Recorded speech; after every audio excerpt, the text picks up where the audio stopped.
Daniel, capítulo de número 8, é onde estamos na tarde de hoje.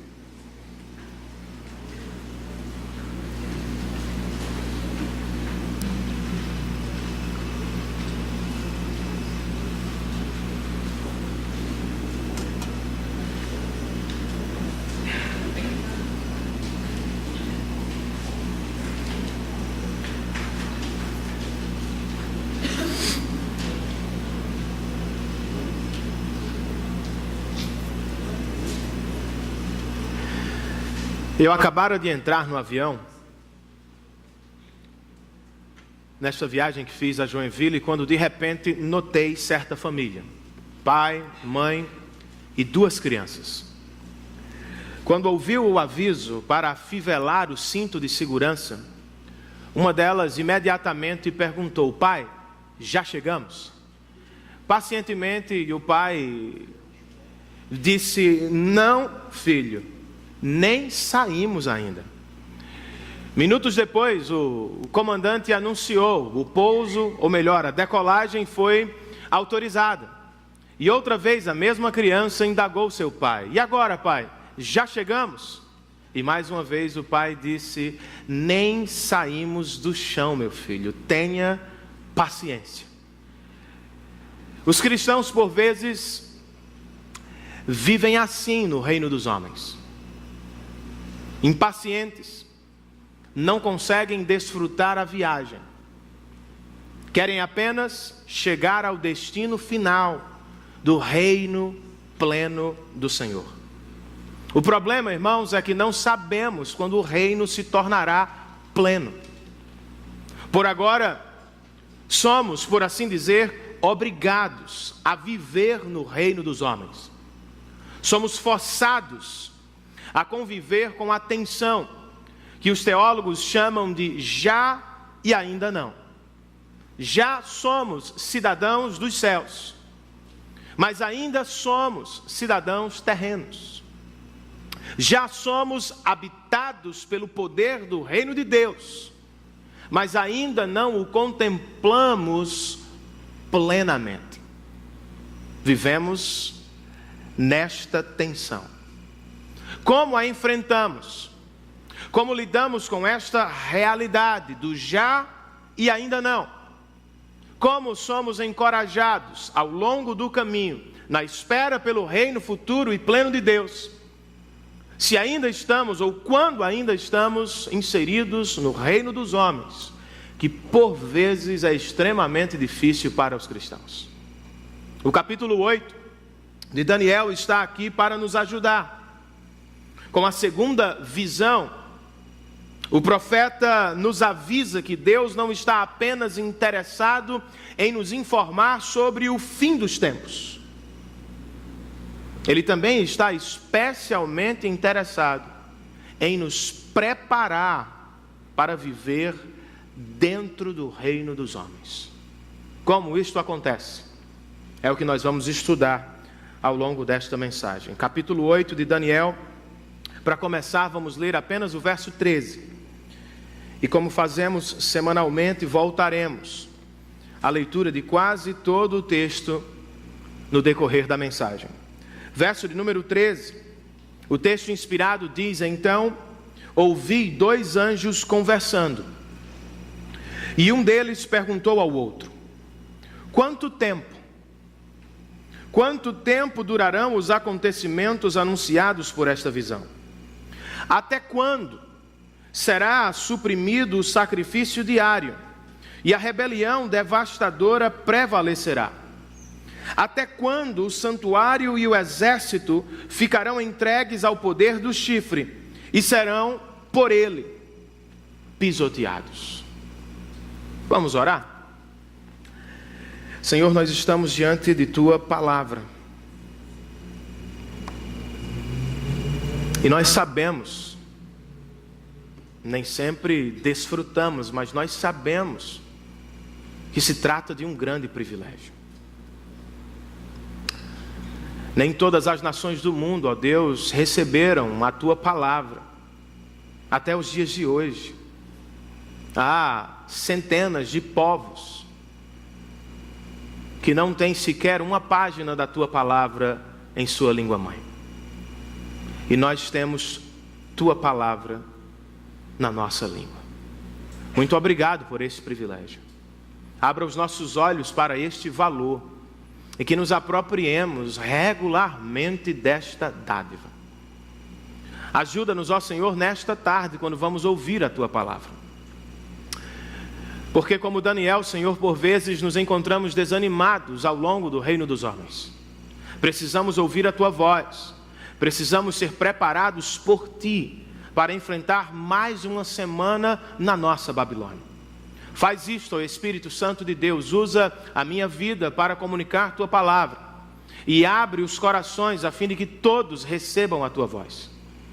Nós oramos assim, em nome de Jesus e para a glória de Jesus. Amém.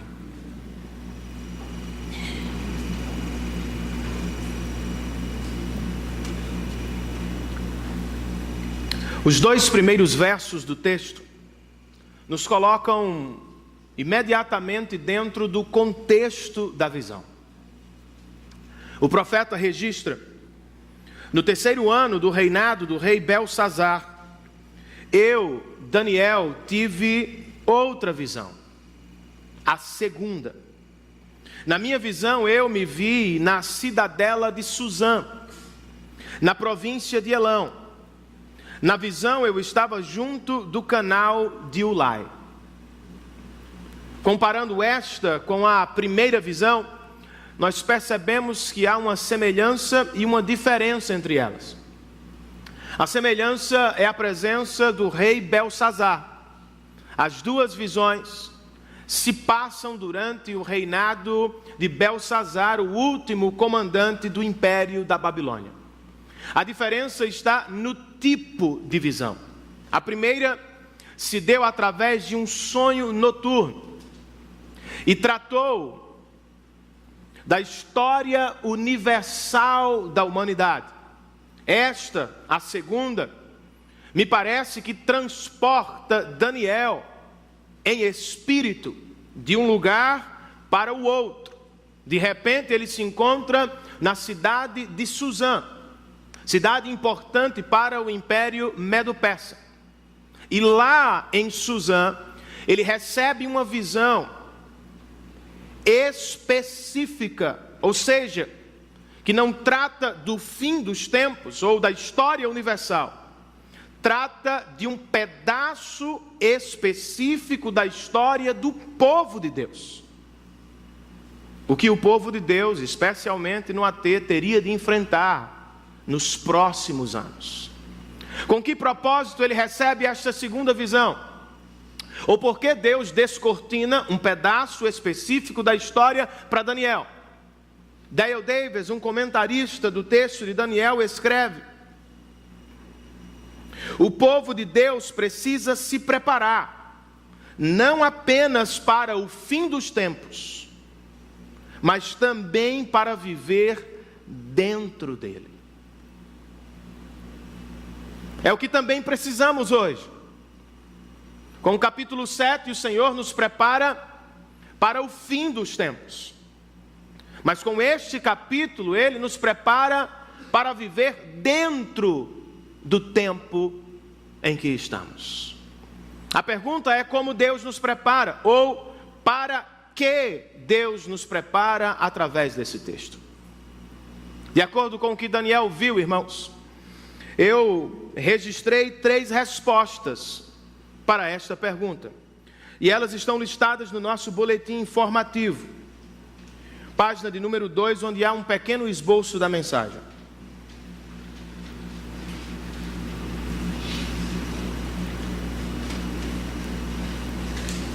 Para que Deus nos prepara?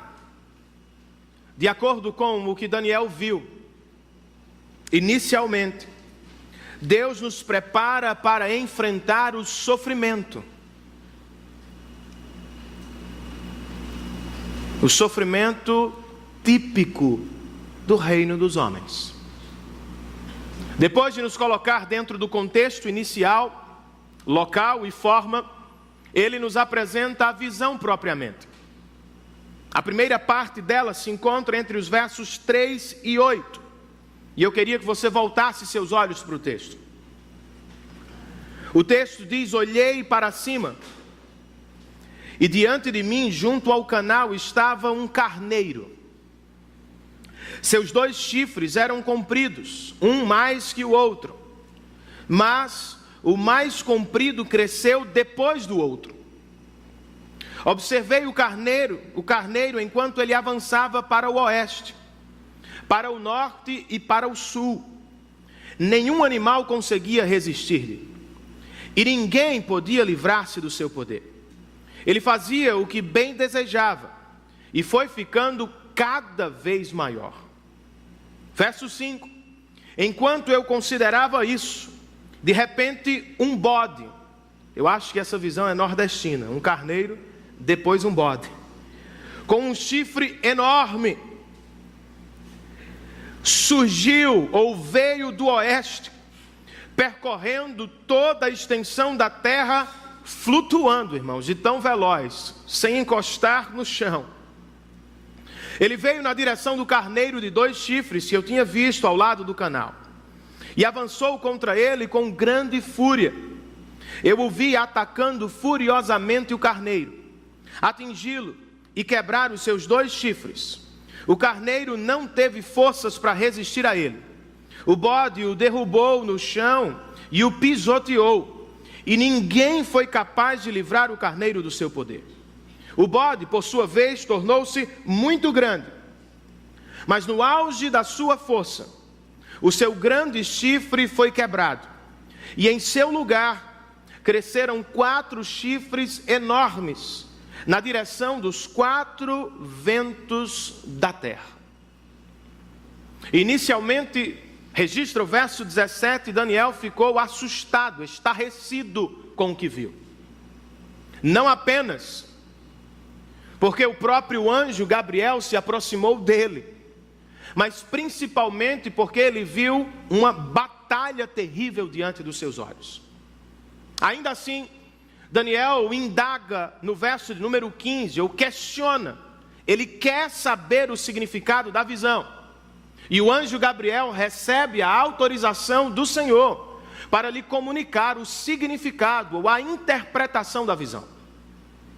A primeira parte está entre os versos 19 e 22. A interpretação dos 2 animais. O anjo diz: vou contar-lhe o que acontecerá depois, no tempo da ira, pois a visão se refere ao tempo do fim. Que fim? Ele vai nos dar agora. O carneiro de 2 chifres que você viu representa os reis da Média e da Pérsia. O bode peludo é o rei da Grécia, e o grande chifre entre os seus olhos é o primeiro rei, ou seja, Alexandre o Grande. Os 4 chifres que tomaram o lugar do chifre que foi quebrado são 4 reis. Seus reinos surgirão da nação daquele rei, mas não terão o mesmo poder. Diferentemente da semana passada, esta visão nos coloca dentro da história da humanidade, mais precisamente dentro da história antiga, que relata os reinos que sucederam o Império da Babilônia. O carneiro é o Império Medo-Persa, o bode é o Império Grego. Posteriormente à morte de Alexandre o Grande, que morreu aos 33 anos depois de conquistar o mundo de sua época, o reino foi dividido entre 4 homens que deram sequência ao reino dos gregos, porém em reinos menores.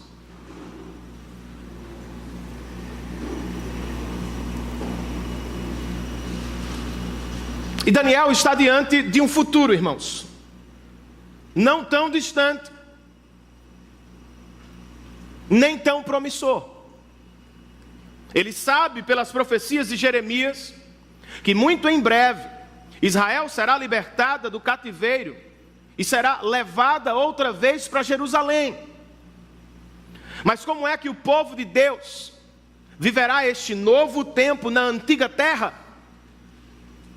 Não será um mar de rosas. Não será tão fácil. Ao voltar a Jerusalém, o povo de Deus viverá ainda por séculos em sofrimento. Sofrimento longo e turbulento. Joyce Baldwin, uma doutora no texto de Daniel, comenta assim: os primeiros versos do capítulo nos colocam dentro de 300 anos da história, e eles serão qualquer coisa menos calmos. Serão anos de muitas conquistas e mudanças ou agitações políticas. E é dentro deste pedaço da história que Daniel vê o povo de Deus. Esta visão, ou este sofrimento previsto, não é apenas longo ou turbulento, ele é por demais instrutivo, irmãos. Porque embora o carneiro fosse poderoso, ele foi suplantado pelo bode.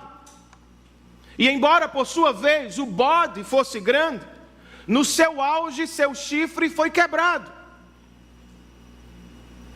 E com isso Daniel fica sabendo antecipadamente que o homem, por mais poderoso que seja, é passageiro. E diante dele, por mais terrível que pareça, o povo de Deus não precisa temer, não precisa se assustar. Como esta primeira parte da visão, os dois animais e seus significados, Deus está nos preparando para o sofrimento, irmãos. Preparou o povo que estava na Babilônia e que sairia para voltar a Jerusalém, e por meio da exposição está preparando a igreja presbiteriana do bairro dos Estados. E como é que ele faz isso? Praticamente, ou contextualizando, eu penso que através desse texto o Senhor está dizendo: não sejam enganados. O povo de Deus vai sofrer. Alguns pregadores da prosperidade insistem que muita fé resulta em muitas bênçãos. Daniel é um homem de fé, contudo está no exílio, e não apenas se encontra no cativeiro. Quando a história se descortina diante dele, o que ele vê é mais sofrimento. O povo de Israel será liberto, voltará à terra prometida como o Senhor prometeu.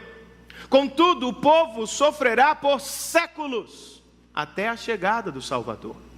O Salvador, por sua vez, não terá vida fácil. Sofrerá ao longo de toda a vida e morrerá em profunda agonia no Calvário. Seus seguidores não tiveram um fim diferente. Perseguidos, maltratados, presos e muitos deles mortos.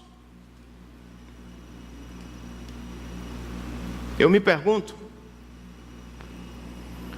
o que os pregadores da prosperidade fazem, por exemplo, com o texto de Hebreus, irmãos?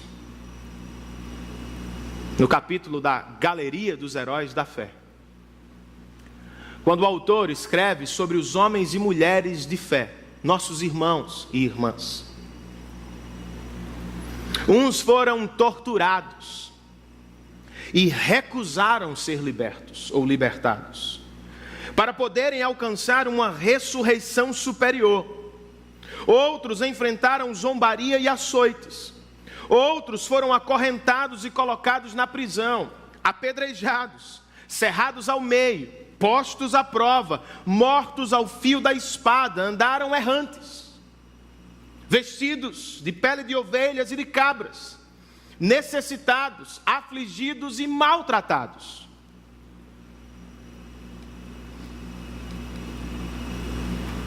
Por que não desistiram? Porque seguiram Jesus de perto, através do sofrimento do reino dos homens. O texto continua: o mundo não era digno deles. Vagaram pelos desertos e montes, pelas cavernas e grutas. Todos estes receberam um bom testemunho por meio da fé. No entanto, nenhum deles recebeu o que havia sido prometido plenamente. Pois Deus havia planejado algo melhor para nós, para que conosco eles fossem aperfeiçoados. Isso é a Bíblia.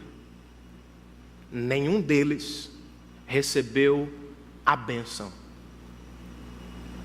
da prosperidade, da facilidade, da longevidade, da plena saúde. Nenhum deles.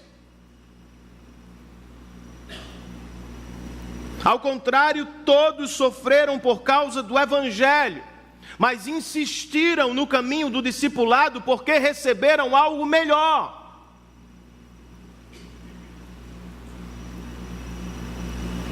Por causa de Cristo Jesus e de sua obra na cruz, eles foram aperfeiçoados aos olhos de Deus. O que significa na prática: foram colocados sob a bênção eterna do Pai. Com isso, irmãos, o que quero dizer é o seguinte: o Evangelho não nos faz promessas de uma vida sem sofrimentos. O Evangelho não nos promete a ausência do sofrimento. Ele nos promete algo muito melhor. Deus estará conosco em todo e qualquer sofrimento do reino dos homens, até que em breve Ele nos leve ao reino perfeito do Pai, onde jamais viveremos em sofrimento. Há algo melhor para o cristão? Sim, mas este algo melhor não é a riqueza, não é a saúde, não é a longevidade. Este algo melhor é o próprio Deus que caminha conosco ao longo dos vales escuros da vida e que em breve voltará para nos levar para casa. Muito melhor, irmãos. O texto também nos prepara para o sofrimento quando nos diz: sejam encorajados. Os mais fortes do mundo são fracos aos olhos de Deus. E às vezes os mais fracos do reino dos homens, por causa de Cristo, se tornam poderosos na presença de Deus. Daniel está assustado, porque viu um carneiro e um bode transformados ou transtornados. E ele fica imediatamente assustado, irmãos. Aos olhos dele, os homens são fortes e terríveis. Aos olhos de Deus, os mais poderosos deles são apenas carneiros e bodes. Aos nossos olhos, os problemas são gigantescos. Aos olhos de Deus, são animais que facilmente podem ser domesticados. Aos nossos olhos, não é fácil suportar o câncer. Por vezes sucumbimos diante de uma depressão. Talvez estejamos agora tremendo por dentro diante da crise do nosso país.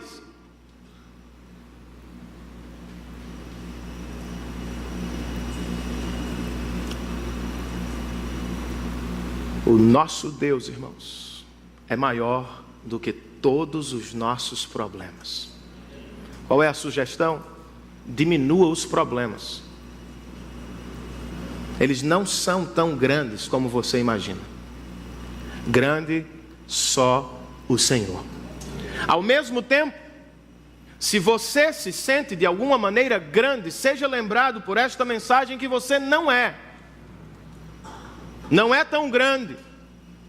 Não é tudo o que pensa que é e não pode tudo o que acha que pode. Com uma febre, Deus levou Alexandre o Grande.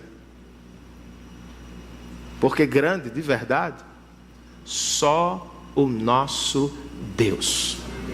Algumas pessoas são muito disciplinadas, focadas na vida, obstinadas no que querem, traçam planos, metas e os perseguem com muito sacrifício para conquistar um prêmio, por exemplo, uma medalha. Mas precisamos ter cuidado com o sacrifício do reino dos homens. Por vezes ele está manchado com a vanglória. Nos sacrificamos porque queremos um prêmio que nos tornará grandes. E às vezes esta vanglória se torna uma doença. Se não conquistar o pódio, se não estiver lá sempre, não serei feliz. Eu preciso ser grande aos olhos das pessoas. Foi Madonna que disse que o sucesso para ela era uma droga. Ela descia, ou ela desce do palco já pensando no outro, na tentativa de manter a sensação de que ela é importante. Isto mata, irmãos. Porque ninguém é grande todos os dias. Eu e você não precisamos viver sob esta tirania. Nós somos pequenos mesmo. Mas servimos a um Deus grande. Por causa de Cristo, seus olhos estão sempre sobre nós. E portanto estamos sempre sob a bênção dEle. Apesar dos sofrimentos. Para que Deus nos prepara, irmãos?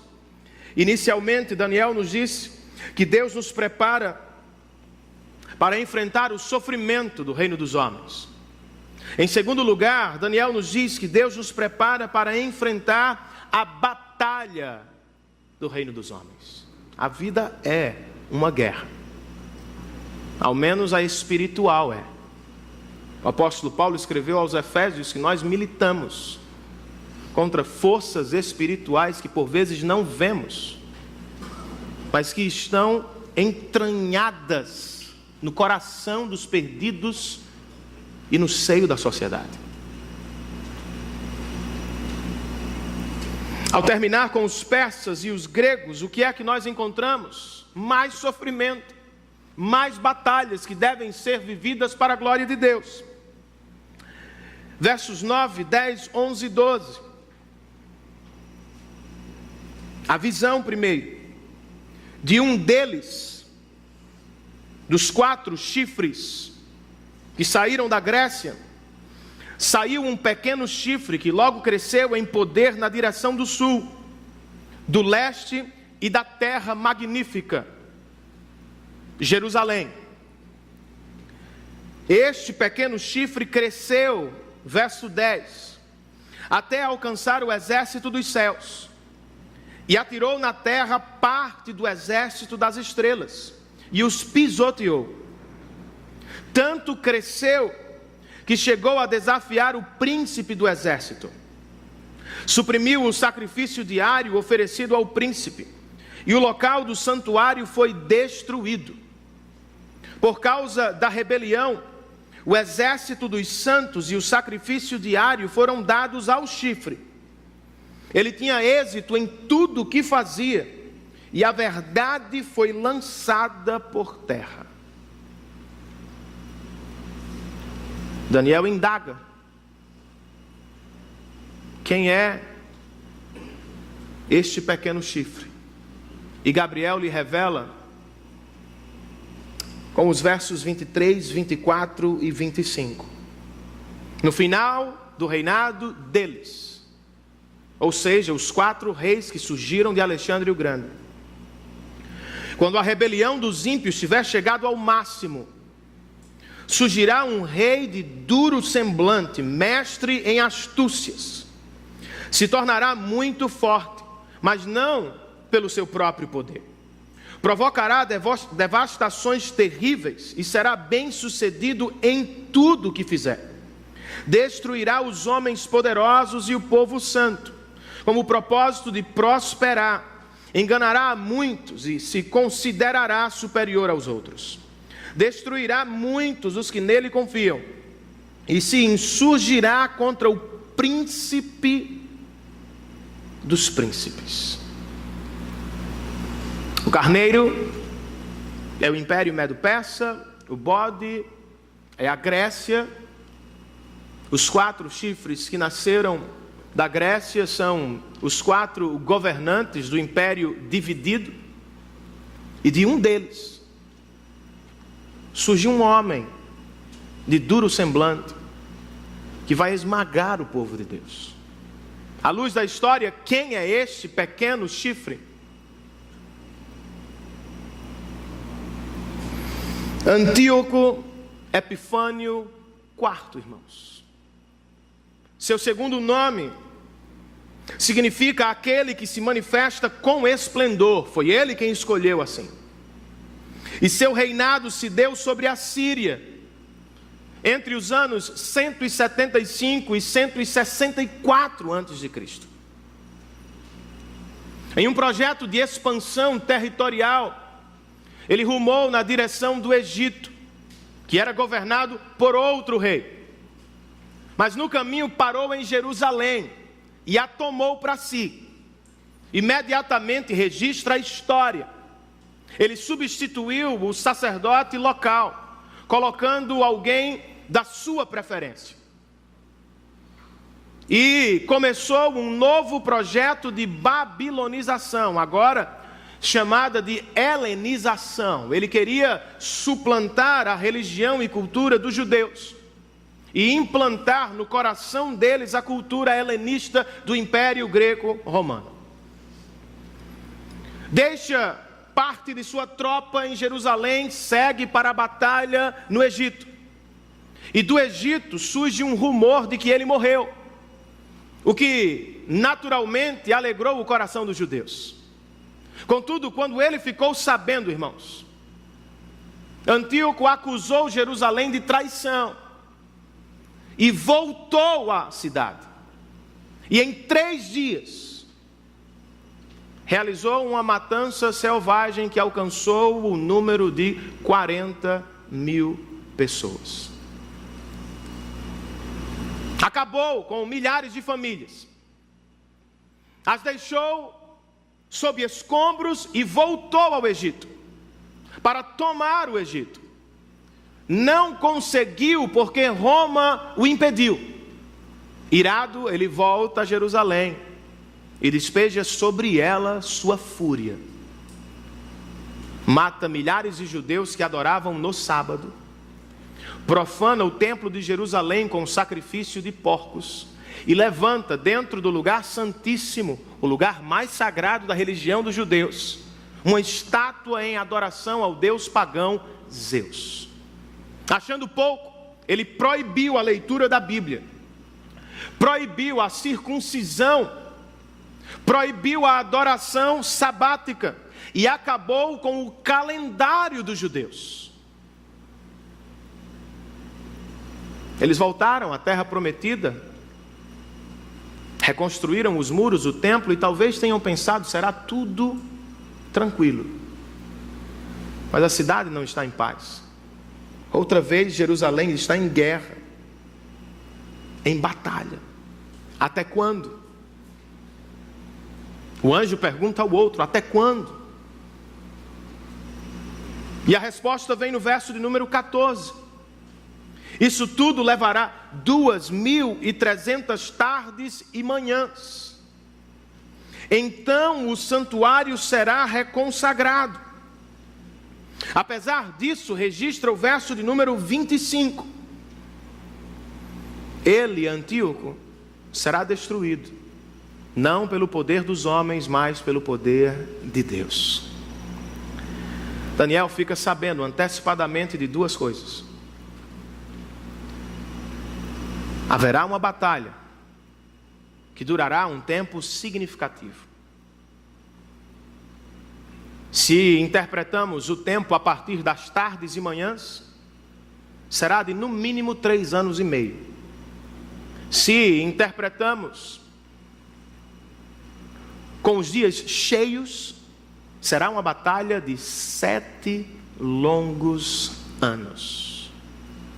Sem culto, sem Bíblia, sem adoração, sem comunidade do Senhor.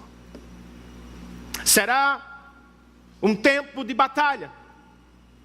Mas ele também fica sabendo que este tempo terá um fim. Não porque o povo de Deus é poderoso. Antíoco, outra vez, como foi Alexandre o Grande, será levado por mão do Senhor, através de uma enfermidade. E então, a batalha temporariamente cessará. Por que é que este texto está aqui, irmãos? Porque é importante para mim, para você. Porque ele nos prepara para as nossas batalhas espirituais dentro do reino dos homens. Como é que ele faz isso? Eu posso dizer a partir do texto, cuidado com o conforto da vida. Quando a vida se torna confortável demais, geralmente nós oramos de menos. Os judeus voltaram à terra prometida, o templo foi reconstruído, os muros foram levantados, mas em pouco tempo, eles se desviam do Senhor outra vez. Quando estamos em tempos de prosperidade, dificilmente, irmãos, clamamos com os anjos: até quando, Senhor? Momentaneamente, ficamos sob o encantamento da prosperidade. Saímos da posição de batalha espiritual. Não oramos tanto quanto deveríamos por nossa vida espiritual, por nosso cônjuge, por nossos filhos, por nossa igreja, por nossa missão global. Porque aos nossos olhos carnais tudo está muito bem, obrigado. O conforto da vida também é perigoso, porque ele nos afasta do sacrifício do Evangelho. É verdade, não sacrificamos mais animais, como os nossos irmãos do Antigo Testamento. Mas há um sacrifício para o qual devemos olhar todos os dias: o sacrifício de Cristo Jesus. Ele nos lembra semana após semana, como os sacrifícios da antiga aliança lembravam os judeus, o meio pelo qual Deus nos permitiu amizade e comunhão com Ele. E quando o sacrifício do Evangelho é afastado dos nossos olhos, nosso coração primeiro se desvia para falsos deuses e depois se encontrará sob a culpa e o peso do pecado. Ler o Evangelho semanalmente, ouvi-lo pregado regularmente, é ser lembrado sempre. Já não há mais condenação, escreve o apóstolo, para aqueles que estão em Cristo Jesus. Não sacrificamos mais bodes ou carneiros, mas há um sacrifício que Deus espera de nós, irmãos. O apóstolo Paulo escreve aos Romanos, no capítulo de número 12: portanto, irmãos, rogo-lhes, pelas misericórdias de Deus, que se ofereçam em sacrifício vivo, santo e agradável. Isso é o mesmo que vivam para a glória dele. Vivam de maneira digna ou à luz do Evangelho. Vivam morrendo a cada manhã para si mesmo e ressuscitando para a glória de Deus. Isto é um problema para nós, porque no reino dos homens nós somos bombardeados com outras mensagens. Mensagens egoístas: meu, minha, eu. O que nos importa é a nossa segurança, o nosso conforto, o nosso bem-estar, o nosso sucesso, a nossa família, a nossa casa. Mas quando o Evangelho, irmãos, está trabalhando no nosso coração, nos primeiros sinais, é que desejamos viver menos para nós mesmos e começamos a buscar viver uma vida para a glória do Senhor. E esta vida é sacrificial. Difícil, mas possível pelo poder do Espírito do Senhor. Como é que esta passagem nos prepara para as batalhas espirituais, irmãos? Por batalha espiritual eu não estou pensando necessariamente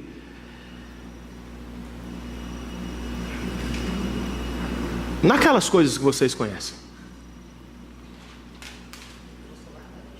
Até caiu o celular. Fique com medo não, meu jovem. Deus está aqui.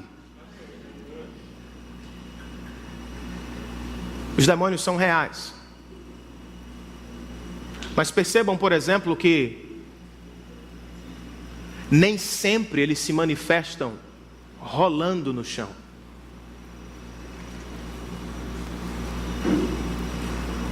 Isso é possível. Mas quando possuiu o coração de Judas, ninguém viu. Tudo é espiritual, irmãos. A batalha para ser honesto no seu trabalho é espiritual. A batalha para ser fiel à sua esposa é espiritual. A batalha para honrar com seus compromissos é espiritual. A batalha por viver para a glória de Deus dentro de um reino caído é espiritual. Contudo, nós não precisamos temer as batalhas. Por que não, irmãos? Deus está conosco. Antíoco Epifânio se voltou contra os santos, mas também se voltou contra Deus. Pisoteou os santos, mas desafiou o Senhor. Saulo estava a caminho de Damasco, irmãos, quando de repente os céus se abriram e Jesus perguntou para ele: Saulo, Saulo, por que você me persegue? Se tivesse tempo para responder, muito provavelmente ele diria: Senhor, eu não estou te perseguindo, eu estou perseguindo a igreja dos cristãos. E se falasse isso, Jesus teria completado: Saulo, perseguir a minha igreja é perseguir o Salvador. Quando as trevas se levantam contra você, se levantam contra Deus. E Ele jamais vai fugir das trevas. Ele sempre estará conosco e será sempre capaz de nos proteger. Como estou tão certo disso, irmãos? Foi o que Jesus fez na cruz do Calvário, quando enfrentou a maior batalha espiritual da história. Na divisão anterior eu disse: diminua seus inimigos, eles não são tão grandes aos olhos de Deus. Agora eu posso dizer: aumente-os ao máximo, mas o faça olhando para a cruz. Eu vou explicar. Antíoco Epifânio IV profanou o templo de Jerusalém, irmãos. 200 anos depois, Israel profanou o verdadeiro templo de Deus, Cristo Jesus. Nos dias de Antíoco, o templo se tornou abominável por causa dos sacrifícios dos porcos. Nos dias de Jesus, Ele mesmo se tornou horrível aos olhos do Pai por causa dos nossos pecados. Na batalha contra Epifânio, poeticamente Daniel viu estrelas que caíram do céu. Na batalha de Cristo no Calvário, o próprio sol parou de brilhar. O templo dos judeus foi parcialmente destruído por Antíoco. O templo de Deus foi completamente lançado abaixo na cruz do Calvário. Crucificaram e mataram o templo do Senhor. Contudo, irmãos, Diferentemente do que aconteceria ao templo dos judeus, que em breve deixaria de existir, o Senhor não permitiu que seu filho sofresse a morte eterna. Ao terceiro dia, Deus o ressuscitou dentre os mortos e fez dele para sempre templo, lugar de encontro entre o ser santo e homens e mulheres pecadores. Por causa dele, gentios e judeus, africanos e asiáticos, brasileiros e americanos, homens e mulheres pecadores, podem hoje, sem bater no peito com arrogância, dizer: somos templo do Espírito Santo de Deus. Somos corpo de Cristo, somos família de Deus, e porque estamos sob as asas do Senhor, por mais difícil que seja a nossa batalha, não precisamos temê-la, o Senhor está conosco. Deus nos prepara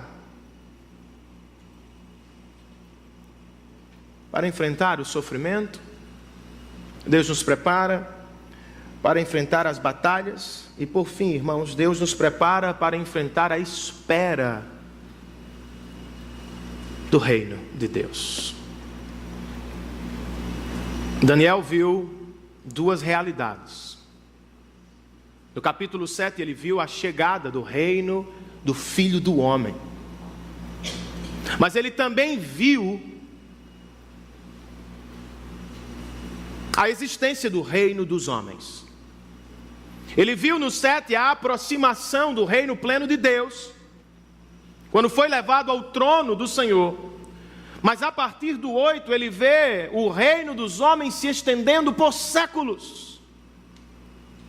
E a pergunta é: como é que um homem que viu o futuro maravilhoso consegue viver em sanidade em um presente tenebroso? Como é que não se torna ele um alienado, irmãos? A resposta está no verso de número 27, o último verso do texto. Eu, Daniel, fiquei exausto e doente por vários dias. Depois, levantei-me e voltei a cuidar dos negócios do rei. Fiquei assustado com a visão. Estava além da compreensão humana. Vamos quebrar a resposta de Daniel em 3 partes. Começando de trás para frente. Como é que Daniel viveu no reino dos homens à espera do reino de Deus? Ele viveu no reino dos homens com um conhecimento parcial sobre o futuro do reino de Deus. Ele fica assustado porque, segundo ele, a visão estava além da compreensão humana. A declaração não nos assusta, porque se estivéssemos no lugar dele, responderíamos da mesma forma. Mas não se esqueçam, estamos falando de Daniel, que interpretou os 2 sonhos de Nabucodonosor, que revelou o significado da inscrição da mão invisível no templo ou no palácio de Belsazar.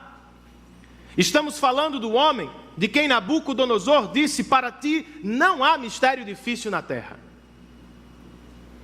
Ele recebeu o significado da visão no capítulo 7. E aqui ele recebeu a interpretação da visão no capítulo 8. Contudo, este mesmo homem, habitado pelo Espírito de Deus, e que recebeu entendimento, diz aqui: a visão está além da compreensão. Paradoxal.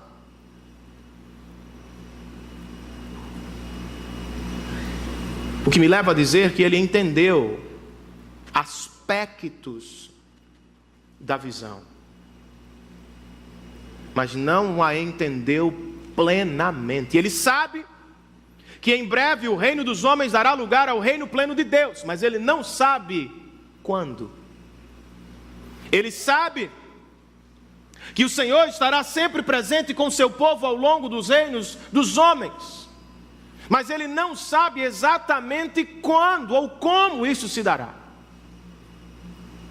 Ele terá de viver, irmãos, no reino dos homens, com um conhecimento parcial sobre o futuro do reino de Deus.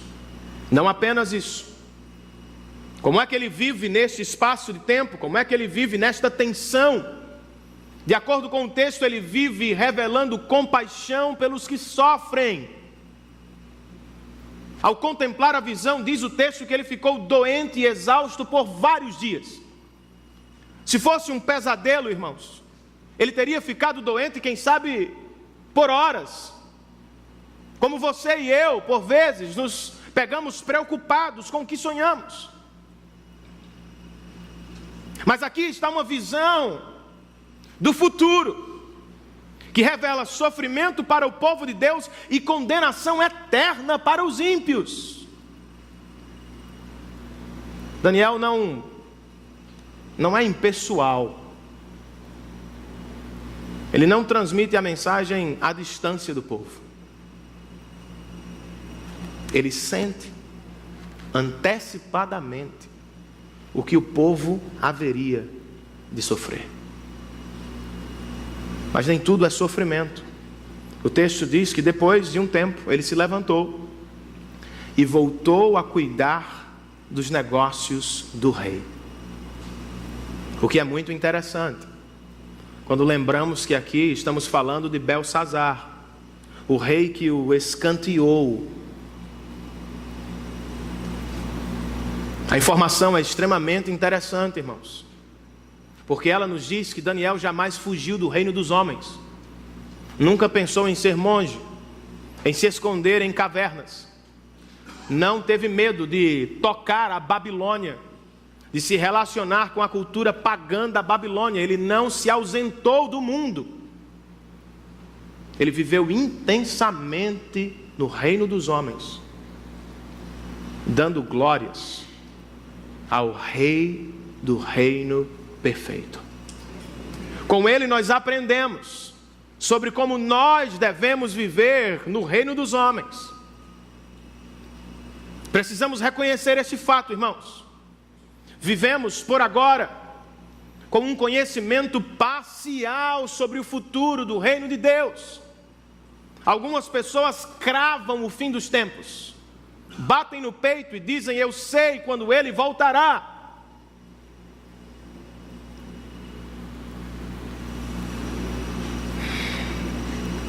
A melhor resposta para a pergunta quando o fim chegará é simplesmente, irmãos, Deus sabe. Deus sabe significa ele realmente sabe, e Deus sabe significa nós não sabemos. Para alguns a resposta é simplória demais, para outros ela traz equilíbrio, nos humilha. Não temos todo o conhecimento que pensamos que temos ou que gostaríamos de ter. Não sabemos de todas as coisas. Ao mesmo tempo ela nos conforta. Nós não sabemos, mas conhecemos alguém que sabe. Ele está no controle da história. Nas mãos dele descansamos e confiamos. Como Daniel, irmãos, nós precisamos viver neste espaço de tempo chamado Reino dos Homens, para o bem das pessoas que nos cercam. Precisamos nos ocupar com o ministério da misericórdia e da pregação. Alguns cristãos somem do mundo. Você conhece pessoas assim? Talvez por uma orientação escatológica, por entender que haverá um milênio literal sobre o qual Cristo reinará. Os cristãos não se importam com este tempo, se isolam do mundo, não se interessam pelas pessoas, e quando falam apenas condenam as pessoas. Este não é o espírito que toma Daniel aqui. Não foi o Espírito de Jesus quando se aproximou de Jerusalém. Daniel fica doente pelos que vão sofrer. Jesus chorou pelos pecadores de Jerusalém. Não sabemos, irmãos, quando Jesus voltará. E não podemos, como os discípulos de Jesus, ficar apenas olhando para cima. No dia da ascensão, em Atos 1, os anjos disseram para eles: por que vocês estão olhando para cima? E John Stott comenta, é como se eles estivessem dizendo: a hora agora não é para olhar apenas para cima, mas para frente, para os lados e para trás. Porque o retorno de Cristo será precedido pela pregação do reino de Deus. Sinceramente, pouco nos preocupamos com isso. Estamos tão envolvidos com o reino dos homens, com a moeda do reino dos homens, com os valores do reino dos homens, que sequer pensamos que na nossa sala de aula, na repartição onde trabalhamos, pessoas podem estar sofrendo agora, circunstancialmente, e sem Cristo sofrerão eternamente.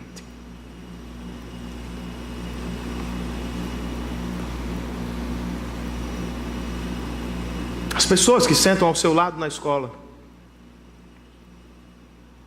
com quem você fala ao chegar ao trabalho, sem Cristo, irmãos, não apenas sofrerão mais agora, sofrerão eternamente sob a ira justa do Senhor. Eu e vocês precisamos nos ocupar com a misericórdia e com a evangelização das pessoas que nos cercam. Como Daniel, nós precisamos nos ocupar com a missão que recebemos do Senhor, com o trabalho que recebemos do Senhor. Alguns cristãos não conseguem enxergar significado no trabalho que realizam de segunda a sexta. Não há muito valor, importância, relevância para eles. Vivem a expectativa do reino futuro e por vezes se frustram por não encontrarem o significado. Por causa do trabalho de Cristo na cruz, irmãos, todo e qualquer trabalho que fazemos tem importância eterna aos olhos de Deus. Cuidar do seu filho, ensiná-lo a Bíblia e matemática, fazer o almoço, limpar a casa, construir um prédio, ensinar a criança, aliviar a dor dos que sofrem. Jesus disse: dar um copo de água em meu nome é relevante aos olhos do meu Pai. Nós precisamos nos ocupar com o que Ele nos permitiu, irmãos. Contudo, não podemos jamais imaginar que o nosso trabalho, por melhor que seja desempenhado, trará a restauração plena do reino dos homens, ou obrigará a chegada do reino de Deus.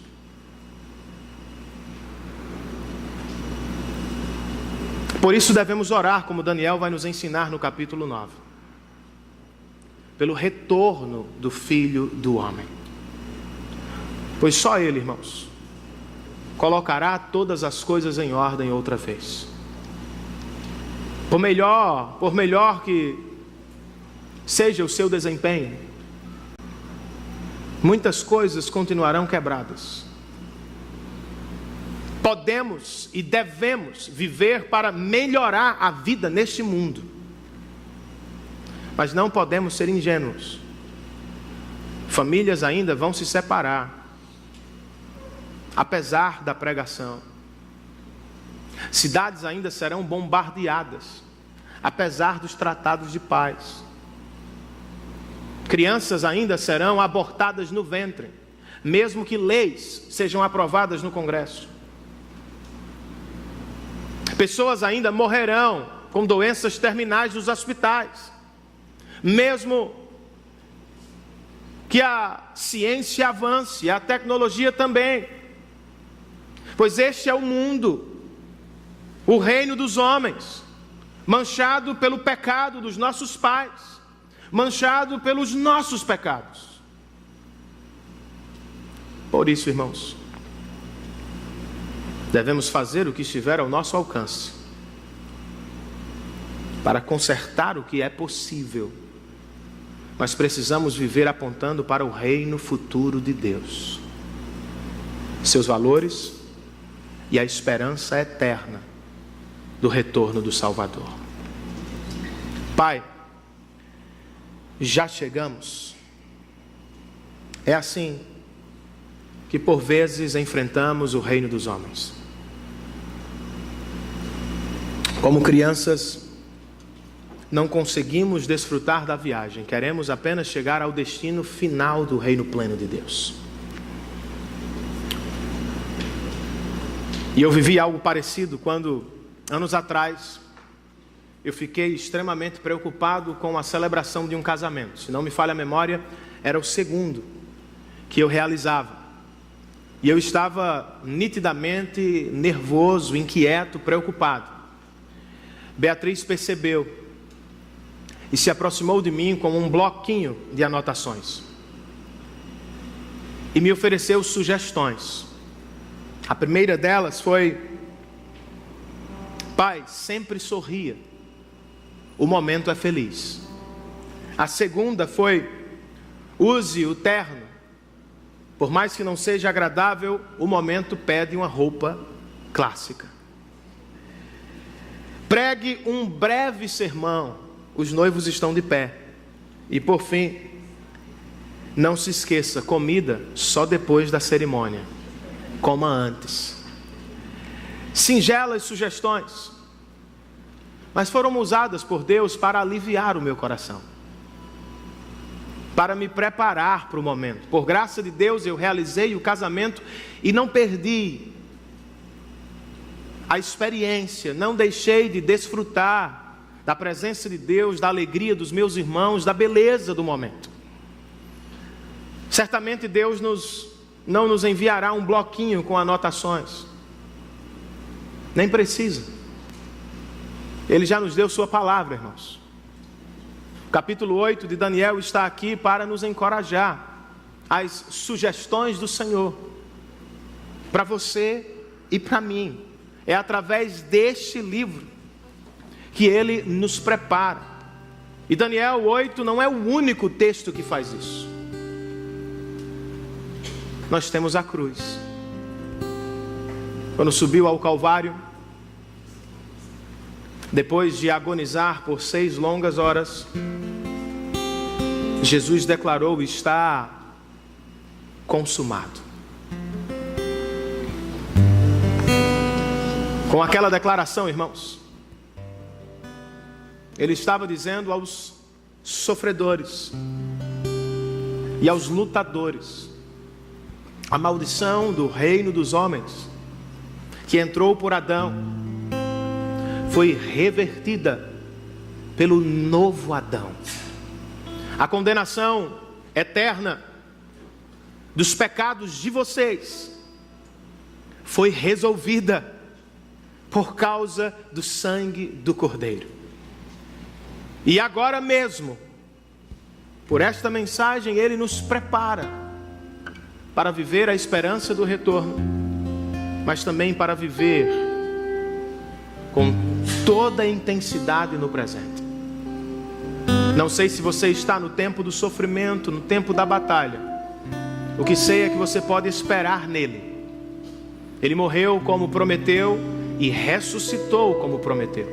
Em breve, como disseram os anjos aos nossos irmãos, Jesus voltará da mesma forma que subiu aos céus.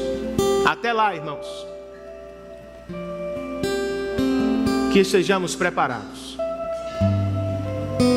para enfrentar todos os desafios do reino de Deus, ou do reino dos homens, vivendo sempre para a glória do nosso Salvador.